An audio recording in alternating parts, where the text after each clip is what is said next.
Market Mantra brought to you by national stock exchange. बड़े भैया, इस दोहे को जरा एक्सप्लेन तो करिए कि बिना विचारे जो करे सो पाछे पछताए, काम बिगाड़े अपनों जग में हो हंसाए। सिंपल है छोटे कि बिना विचार किए अगर आप इन्वेस्टमेंट करेंगे तो बाद में पछताएंगे और लोग हंसेंगे। वो तो ये बात है। हाँ छोटे, लोगों की बातों में मत पड़िए, इन्वेस्टमेंट सोच समझकर आज से ही करिए। बड़े भैया, अरे छोटे, भारत के सबसे बड़े स्टॉक एक्सचेंज NSE द्वारा निवेशकों के हित में जारी। सोच कर समझ कर इन्वेस्ट कर।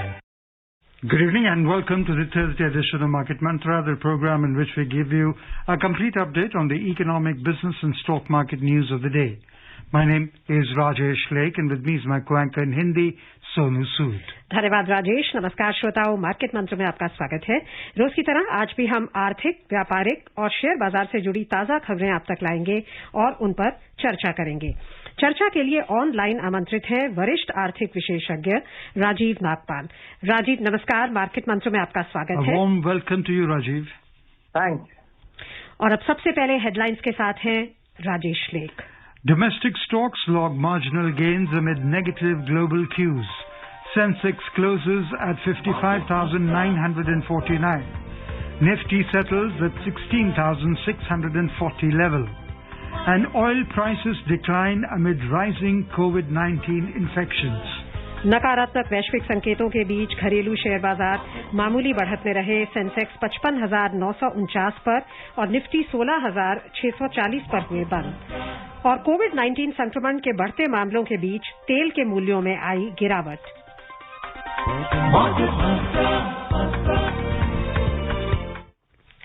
नकारात्मक वैश्विक संकेतों के बीच सीमित दायरे में हुए कारोबार के बाद सेंसेक्स और निफ्टी लगभग बिना किसी बदलाव के बंद हुए। बंबई शेयर बाजार का सेंसेक्स 0.01% की वृद्धि से 5 अंक बढ़कर 55,949 पर बंद हुआ।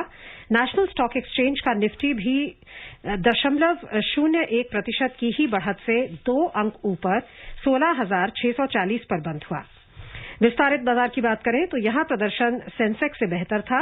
बीएसई मिड कैप सूचकांक 0.3% की वृद्धि में रहा और स्मॉल कैप सूचकांक में 0.31% की बढ़त दर्ज हुई। The Sensex and the Nifty today finished almost flat, trading in a narrow range amid negative global cues. The BSE Sensex rose 5 points or 0.01% to close at 55,949. The NSE Nifty also added 2 points or 0.01% to settle at 16,640. In the broader market at BSE, the mid-cap gained 0.3% and the small-cap index surged 0.31%, outperforming the Sensex. In the Sensex pack, shares of 13 companies gained while 17 logged losses. Reliance was the top gainer as it surged 1.3%, followed by Mahindra & Mahindra, which gained 1.2%. HCL Tech and ICICI both climbed 1.1%. On the other hand, Bharti Airtel plunged 4.2%, while Maruti declined 1.6%. Power Grid and SBI both fell 1.3%. In sectoral indices, 12 out of 19 sectors logged gains. Energy climbed 1.1% and the power sector stocks surged 0.9%. Oil and gas and capital goods both rose 0.7%.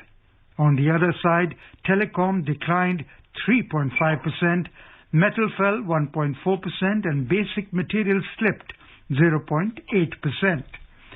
The overall breadth of the BSE trade was positive as shares of 1,672 companies gained while 1,520 fell.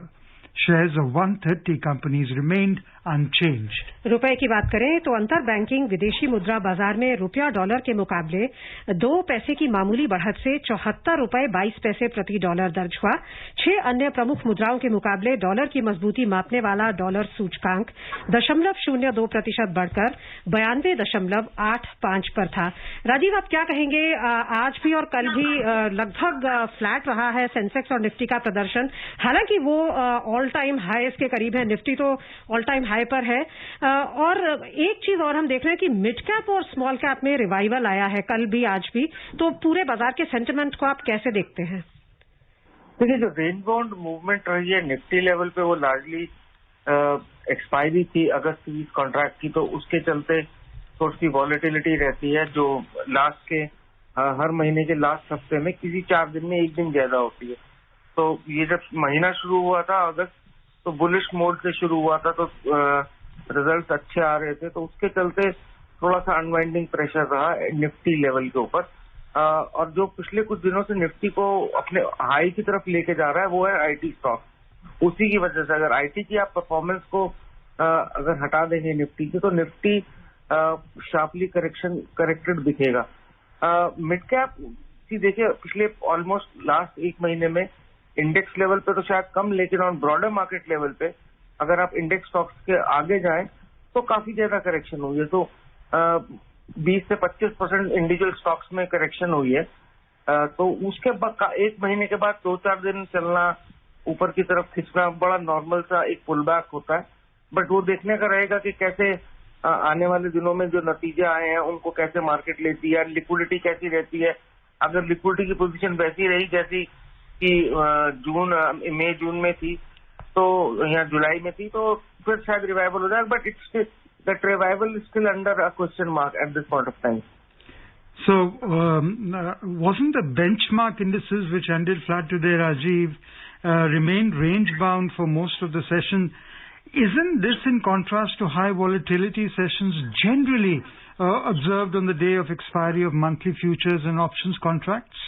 Well, Rajesh, what has happened is that, well, you're absolutely right. What earlier used to happen was that in most of the time we used to see volatility on the very last day. But now what has happened is because the margin requirements have been tightened, and most of the brokers tend to tell their clients that they should either roll over their long or short positions, at least 2 to 3 days before the expiry. So literally the, volatility is distributed in either of the, 4 sessions. It can come on a Monday, on a Tuesday, but it would be coming in expiry week.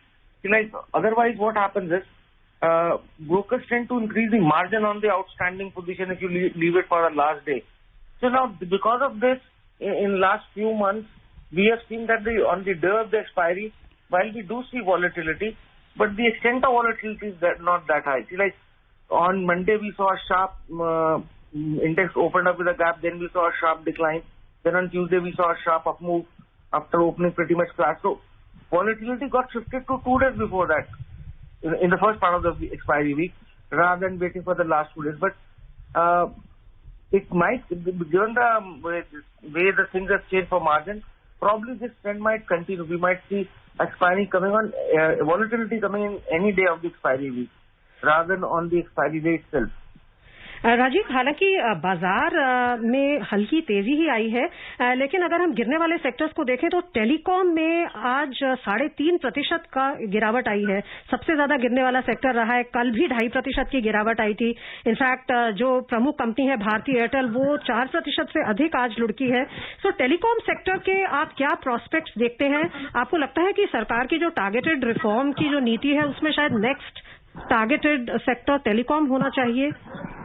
देखिए, वो depend करता है। अभी तो जब तक final ये कि क्षेत्र 3 प्लेयर के लिए रहेगा या 2 के लिए रहेगा, वो एक बहुत बड़ा इशू है। अब जैसे वो सेटल होता है उसके बाद फिर प्राइसिंग कैसे पैन आउट होती है, ये 2 फैक्टर हैं जो over a period of next couple of quarters clear होंगे। बाकी रिफॉर्म क्या आते हैं, वो कितने कैसे हेल्प करते हैं सेक्टर को, वो देखने की जैसे वो आएंगे तब आप उसका विश्लेषण कर सकते हैं। लेकिन अभी के जो इमीडिएट इश्यूज हैं वो सिर्फ ये है कि ये ड्यूओपली होगा या ये 3 प्लेयर सेक्टर रहेगा, उस पर डिपेंडेंट है। और कुछ इंडिविजुअल कंपनीज के इवेंट्स भी हैं, जैसे कि बाजार में कंपनी भारती को पैसा रेज करना है तो वो किस लिए रेज करेंगे, कैपिटल एक्सपेंशन होगी तो अर्निंग्स पे थोड़ा सा डाइल्यूशन होता है, वो सबके चलते थोड़ा सा प्रेशर था स्टॉक के ऊपर। It is large weight in the index itself. Rather, I would call it the index itself as far as the telecom sector is concerned. तो इसकी वजह से आपने भारी गिरावट देखी. So, Rajiv, as you very rightly said a while back, that the commentary by the US Fed and the news flows related to the third wave of the pandemic will remain a source of volatility and opportunity for the market. Do you think that the primary market frenzy now seems to have waned a bit with tepid listings of some recent IPOs, which should result in better liquidity support for the secondary market? Rajesh, I mean, see, we'll have to, as far as the frenzy is concerned, I think it is again, primary market has to be seen the light. It is a case to case. We saw the kind of frenzy for Zomato. Tomorrow, Paytm comes, or there is another large, a consumer tech name coming, we might see the same frenzy in the market. So it is very, like secondary market, even the primary market is going to be a very stock specific and a sector specific thing. Now, coming to your second part of the question, if this IPO market is, is kind of settled, we are going to see action. I don't think so. That kind of the money which comes into IPO market is very different from the money which comes into secondary market. And of course, sometimes it used to happen 10 years back, 10, 12 years back that, there was a relation that the money is flowing into it. This time, because the money actual money does not get blocked. And the kind of investors we have in the IPO market coming up, anchor investors, they are not the ones who are going to kind of wait, if there's a good opportunity to buy in, let's say, a pharma company, they will not have a problem of money, if their money is stuck in an IPO, and they will probably not invest in a good pharma if there is a good, let's say, a cement or any other sector IPO is concerned. IPO probably, the tepid response you have got is for the offer for sales, where the sectors are not, extremely promising in terms of very high growth. Promoters have not left much on the table, and the existing paper is availability of paper in the existing sector is very high. So there's no special incentive for everyone to go and rush and buy that paper through an IPO. So it's going to be very stock specific. But one thing which happens is that we have seen, at least I am told that we have seen 30-35 DRHPs being filed in last just 1 month. Now that normally happens when the market is close to its peak. Last time it happened was in 2008-9, and again it happened in 2017-18. We saw a bunch of IPOs coming in, and after that we went into a correction. So it's primary market, merchant bankers trying to take the advantage of the kind of positive sentiment in the secondary market. So it is one indicator which I'm watching, that hopefully it should not prove wrong this time, that this is the peak of the secondary market. But the correlation, I don't think so that strong correlation exists between primary and the secondary market. Rajiv, अगर हम इस वर्ष देखें तो 17% के करीब उछाल आया है निफ्टी सेंसेक्स में, और उन्होंने आउट परफॉर्म किया है इमर्जिंग मार्केट के अपने जो पियर्स हैं. तो आपको अभी क्या लगता है, इकोनॉमिक इंडिकेटर्स को देखते हुए जो इम्प्रूव हो रहे हैं, कंपनी अर्निंग्स जैसे आपने अभी थोड़ी देर पहले कहा कि स्ट्रांग है, मॉनेटरी और फिस्कल सपोर्ट लगातार बना हुआ है आरबीआई की तरफ से, सरकार की तरफ से, और वैक्सीनेशन भी जोर पकड़ रहा है, ये सब देखते हुए आपको लगता है कि मार्केट का सेंटिमेंट आगे भी स्ट्रांग ही बना रहेगा? देखिए, पॉसिबिलिटी स्ट्रांग बने रहने की ज्यादा है, लेकिन because global liquidity has played an important part. अब अगर यूएस फेड कल को डिसाइड करता है कि वो अपना बॉन्ड बाइंग प्रोग्राम को अपना धीरे करेगा, 100 बिलियन की जगह पहले 100 करेगा, फिर 90, फिर 80 बिलियन, और फिर धीरे धीरे करके कम करेगा, जैसे ये ग्लोबल मार्केट्स में ये चीज सेटल हो जाएगी, तो for a short period of time sharp और वायलेंट करेक्शन होगा ग्लोबल इक्विटी मार्केट में. Because valuation wise except FD जो है फिक्स डिपॉजिट या फिक्स डेट प्रोडक्ट के अलावा आप हर जगह देखेंगे तो एक किस्म का बबल बना हुआ है. मतलब अगर एक हिसाब से देखें तो $16 ट्रिलियन जो है वो नेगेटिव यील्डिंग सिक्योरिटीज में पड़े हैं. तो बबल तो to some extent debt market में भी है, लेकिन रिस्क ऑफ जो लिक्विडिटी है कमिंग डाउन शार्पली और उसकी वजह से करेक्शन हो, वो आने वाले महीनों में as we move up every inch वो बढ़ता जा रहा है. तो वो एक बहुत बड़ा रिस्क है कि रिजल्ट तो अच्छे आ रहे हैं, बट फैक्ट है कि जो प्राइस अर्निंग मल्टीपल 20 होती थी वो 30 है, तो वो 30 की जगह अगर अर्निंग बढ़ जाती है 5 और वैल्यूएशन घट जाती है तो भी शेयर नीचे आएगा। तो रिस्क है लिक्विडिटी टाइटनिंग का, और जिसकी वजह से आप ग्लोबल इक्विटी मार्केट में स्पेशली इमर्जिंग मार्केट्स में थोड़ा सा वीकनेस देख सकते हैं। We'll continue our discussion with Rajiv after this short commercial break. बड़े भैया इस कहावत को जरा एक्सप्लेन तो करिए कि पानी यूं मत डाले जाओ, ऋतु देख के फसल उगाओ। सिंपल है छोटे कि अपने लक्ष्य को दिमाग में रख कर इन्वेस्ट करना सीखो, पैसा ऐसे ही मत लगाते जाओ। ओ तो ये बात है। हाँ छोटे, अगर पढ़ाई के लिए या किसी की शादी के लिए जोड़ना है रुपया तो उसी हिसाब से तो इन्वेस्ट करना पड़ेगा ना भैया। बड़े भैया। हाँ छोटे। भारत के सबसे बड़े स्टॉक एक्सचेंज NSE द्वारा निवेशकों के हित में जारी। सोचकर समझकर इन्वेस्ट कर।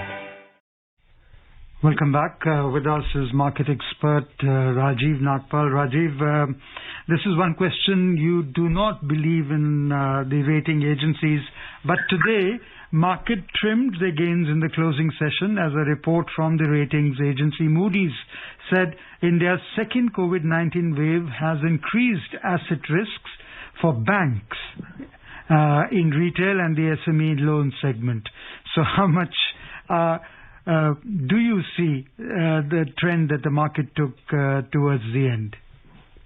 Well, Rajesh, I would say, I can't deny what they say is right, but the fact that they have just disclosed this information probably a quarter or 4 months late, this is the reason why, this is the fear why if you look at some of the private sector banks which have a high exposure to the retail and SME segment have been underperforming for last 3 years. So while rating agency have announced today, but this is known to market 4 years back. So my long-standing this thing about rating agency, that they are like forensic doctors who tell what had happened, that too late, and have little value to the investors, has once again come true. Okay. So in all this, do you think the momentum is still missing due to continuous underperformance of the banking index? I think probably that a large part of that, that this is going to happen in retail and MSME is well priced in. I mean, if you look at the performance of largest private sector banks, it has not been moving high. I mean, they have not led the rally in last what has happened in last few months. So to me, large part of it is already priced in. Maybe this quarter, the things would become clear. Whatever the capital requirement is, whatever they need to raise, they will raise it. And once again, those financial stocks and banking stocks will again yield a rally. In fact, जो public sector banks हैं राजीव, उनका net profit पिछले fiscal year में 32,000 करोड़ रुपए से अधिक रहा, जो 5 वर्षों का उच्चतम स्तर है।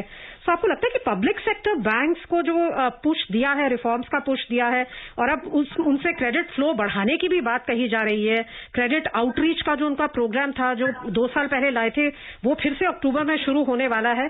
सो आपको लगता है कि शायद पब्लिक सेक्टर बैंक्स का रोल ज्यादा प्रोमिनेंट हो गया है? नहीं, रोल तो देखिए इकोनॉमी में उनका हमेशा से ही प्रोमिनेंट रहा है। द ओनली प्रॉब्लम इज के प्रोमिनेंस के बाद वो प्रॉफिटेबिलिटी नहीं आती थी, बिकॉज उनके जो कॉर्पोरेट सेक्टर की जो लेंडिंग प्रैक्टिसेस थी वो बहुत डाउटफुल थी। बट 2015 से जो रिफॉर्म्स आए हैं, उन्होंने इफेक्ट दिखाना, एक वेव आई, जो भी उनकी प्रॉब्लम होती they used to push under the carpet, वो पॉलिसी खत्म हुई। जो मॉनिटरिंग सेल्स बने, जो रिफॉर्म्स जिनकी आपने बात करी, उन सब ने एक छोटी सी उम्मीद जगाई मर्जर्स वगैरह के बाद कि ठीक हो जाएगा। लेकिन देन दिस कोविड क्राइसिस के में, अगर आप कोविड से जस्ट पहले के पब्लिक सेक्टर बैंक के ऑपरेटिंग नंबर्स देखेंगे तो स्पेशली SBI वगैरह के लार्ज बैंक्स की जो नंबर्स थे, they were far better on the operational front, और मालूम चल रहा था कि इनकी क्रेडिट रिस्क जो है वो सिस्टम जो है वो इम्प्रूव हो गए। बट फिर कोविड आ गया, कोविड के चलते रहे, बट लार्जली जो है जो कॉर्पोरेट जो सेक्टर का जो बुक था वो क्लीन अप हो चुका है PSU बैंक्स का। So there is a chance that we will see a rerating in these banks. The only thing is कि अब इनकी जो रिटेल एक्सपोजर है उनको कितनी कैपिटल की रिक्वायरमेंट होगी। कल ही एक PSU बैंक का QIP बंद हुआ है, तो बाकियों को कितनी कैपिटल की रिक्वायरमेंट है, वो सारी चीजें क्लियर होने के बाद स्टॉक मार्केट की रिएक्ट करेगी। शायद इस बार थोड़ा लेट करेगी, but I am hopeful that very soon probably these PSU banks are the ones which are going to be the part of the rally. जहां तक क्रेडिट ऑफटेक की आपने बात करी है, क्रेडिट ऑफटेक मल्टी क्वार्टर लो पे है, मतलब लेकिन उसको पुश करना without compromising on the quality of the borrower is a challenge. वो चैलेंज वो कितना मीट कर पाते हैं वो देखने की बात है. वो आने लगता है कि थोड़ा सा पुश मिलेगा, जो भी जैसे आपने कहा ये जो क्रेडिट पुश के लिए जो चीजें करी जाएंगी, but over longer term when economy revives, credit जो automatically revival आता, I think that is the most sustainable thing that might take some time to happen. Rajiv, how would you attribute the decline in trading activity of retail investors? Is it because of the swift reopening of the economy? Since June, households have been spending more on vacations, shopping, revenge buying, so on and so forth. No, Rajesh, if I look at the pace of the opening of the Demat account, of course, after what happened in the second quarter onwards of 2020, the same pace is not going to continue. Even today, the retail investor participation is extremely high. I don't think, there is any kind of a slowdown. There was a recent slowdown because of some of the change in the margin requirements. Some of the regulations were changed. And retail investors tend to focus on mid-cap and retail stocks. And they have been under pressure. Once we start activity once again in this stock, then you will see the share of the retail participation once again moving up. Okay. And that to me is a sign which one needs to be very cautious that when this participation increases, reaches a pitch high, that is a time when we see a correction. And it has happened many times in the last 20 years. And I see no reason why it would be different this time also. Okay. So on this word of caution, रुक करते हैं अंतर्राष्ट्रीय बाजारों का, फिर चर्चा को जारी रखेंगे. एशियाई बाजारों में आज गिरावट रही और सीमित दायरे में कारोबार हुआ. चीन का शंघाई कॉम्पोजिट सूचकांक और हांगकांग का हैंगसेंग दोनों 1.1% लुढ़क कर बंद हुए. दक्षिण कोरिया का कॉस्पी 0.6% की गिरावट में रहा. हालांकि सिंगापुर का स्ट्रेट्स टाइम्स सूचकांक और जापान का निक्केई 0.1% की मामूली बढ़त दर्ज करने में सफल रहे. यूरोपीय क्षेत्र की बात करें तो दिन के कारोबार में यहां भी रुख गिरावट का था. लंदन का फुट्सी और फ्रांस का कैक दोनों में 0.3% की मंदी चल रही थी और जर्मनी का डैक्स 0.5% के नुकसान पर था. The US stocks posted marginal gains yesterday. Technology stocks nudged Nasdaq to a record high, while a fall in the healthcare shares and caution ahead of the Federal Reserve's annual symposium kept broader markets subdued. Focus is now on the Fed's economic symposium at Jackson Hole later this week for views on when the central bank will start tapering its massive asset purchases program. Fed Chair Jerome Powell will speak on Friday. The Dow Jones Industrial Average added 0.1%, while the S&P 500 and the Nasdaq Composite Index both gained 0.2%. On Tuesday this week, the benchmark S&P 500 posted its 50th record high close of this year as positive news on COVID-19 vaccines raised hopes of a swift economic recovery. Rajiv, क्या कहेंगे आप? आज RBI governor ने भी कहा है कि gradualism adopt की जानी चाहिए, क्योंकि जो 1.5 वर्ष से पॉलिसी थी उसमें उसका कोर्स चेंज करने का जो प्रक्रिया है वो बहुत बहुत ध्यान से की जानी चाहिए. आपको लगता है यूएस फेड भी इस बात का ध्यान रखेगा, ये देखते हुए कि सबकी नजरें इन्वेस्टर्स की उनके वक्तव्य पर टिकी हैं? सो आपको लगता है कि एज एन एक्सपर्ट आपको लगता है कि ग्रेजुअलिज्म का रास्ता अपनाया जाएगा? सोनू जी, मुझे लगता है कि यूएस फेड ग्रेजुअलिज्म का भी 1% और आगे जाएगा और they would be extremely cautious in terms of raising rates, because अभी तक जो एक रेट्स का है, दूसरा जो वहां पे फ्री के चेक बटे हैं वो उसका इम्पैक्ट अभी जैसे वेन ऑफ होना शुरू होगा. बॉन्ड बाई की एक अलग चीज है, वो दूसरा है जो आपने लोगों के हाथ में कैश दिया, जिससे सेविंग जो लोन बुक है वो जो अकाउंट्स हैं उनके जो स्तर है वो बहुत मल्टी ईयर हाइट पे हैं. मेरे को लगता है कि यूएस फेड जो है वो कॉशियस रहेगा और इतनी जल्दी से अपने रेट बढ़ाने की बात तो क्या, वो अपनी जो वक्तव्य है उनको बहुत कॉशियसली वर्ड करेगा और मार्केट को हमेशा ये फीलिंग देगा. बट जब वो करेगा इनिशियली वो करेगा, लेकिन जब वो करेगा उसके बाद after a point of time जो सेकंड फेज में वो शार्प हो जाएगा. This is what my thinking at this point of time. But US Fed को प्रेडिक्ट करना शायद आई थिंक भगवान ही कर सकते हैं, उसके अलावा तो कोई नहीं कर सकता. जी, तो अब चलते हैं अगली खबर की ओर. केंद्र सरकार ने ड्रोन उड़ाने संबंधी नए नियम जारी कर दिए हैं. नए नियमों के अनुसार हवाई अड्डे की परिधि से येलो जोन क्षेत्र को घटाकर 45 किलोमीटर से 12 किलोमीटर कर दिया है. हवाई अड्डे के आसपास ग्रीन जोन में 8 से 12 किलोमीटर के बीच के क्षेत्र में 200 फीट तक ड्रोन के संचालन के लिए किसी अनुमति की आवश्यकता नहीं है. ड्रोन और ड्रोन टैक्सियों में भारी पेलोड ले जाने की क्षमता को 300 से बढ़ाकर 500 किलोग्राम कर दिया गया है. अब पंजीकरण या लाइसेंस जारी करने से पहले किसी सुरक्षा मंजूरी की आवश्यकता नहीं होगी. सरकार ने ड्रोन के संचालन की अनुमति की फीस भी कम करके नाम मात्र कर दी है. Prime Minister Narendra Modi has said that the new drone rules will tremendously help startups and youth working in this sector. In a series of tweets, Mr. Modi said it will open up new possibilities for innovation and business and help leverage India's strengths in innovation, technology and engineering to make India a drone hub. He added that the new rules usher in a landmark moment for this sector in India. The Prime Minister said the rules are based on the premise of trust and self-certification and approvals. Compliance requirements and entry barriers have been significantly reduced. Moving on, oil today fell for the first session this week as renewed concerns about demand amid rising COVID-19 infections cut short a three-day rally and as production returned in Mexico.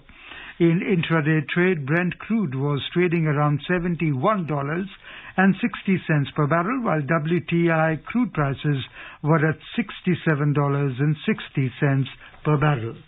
उधर अंतर्राष्ट्रीय बाजारों में गिरावट के अनुरूप multi commodity exchange में अक्टूबर अनुबंध वाला सोना 20 रुपए की गिरावट से 47,160 रुपए प्रति 10 ग्राम पर था.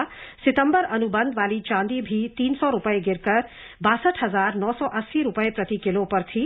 न्यूयॉर्क मर्केंटाइल एक्सचेंज में सोना मंदी के साथ $1,790.50 प्रति आउंस पर था और चांदी भी गिरावट के साथ $23.80 प्रति आउंस पर थी. आपकी छोटी सी टिप्पणी चाहेंगे तेल की कीमतों में पर आपको लगता है अगर 70 के आसपास रही तो भारत के लिए वो कंफर्टेबल लेवल है?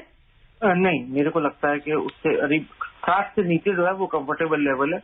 70 पेनफुल हो जाता है कंपनीज के मार्जिन के लिए और लॉजिस्टिक इन्फ्लेशन में ऐड करता है. तो थोड़ी गिरावट is what market is looking for. बहुत बहुत धन्यवाद राजीव, मार्केट मंत्र में शामिल होने और हमारे श्रोताओं को बहुमूल्य जानकारी देने के लिए. Thank you for being with us, Rajiv. And before we close the headlines once again, domestic stocks logged marginal gains amid negative global cues.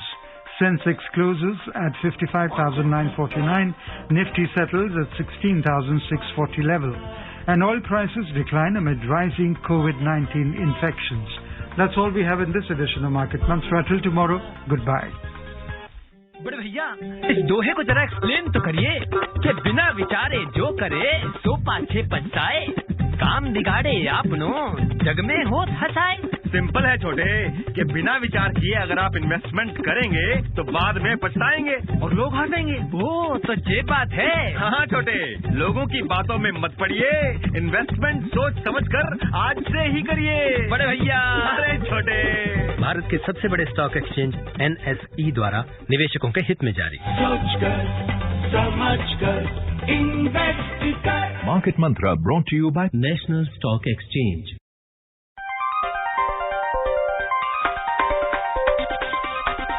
Market Mantra.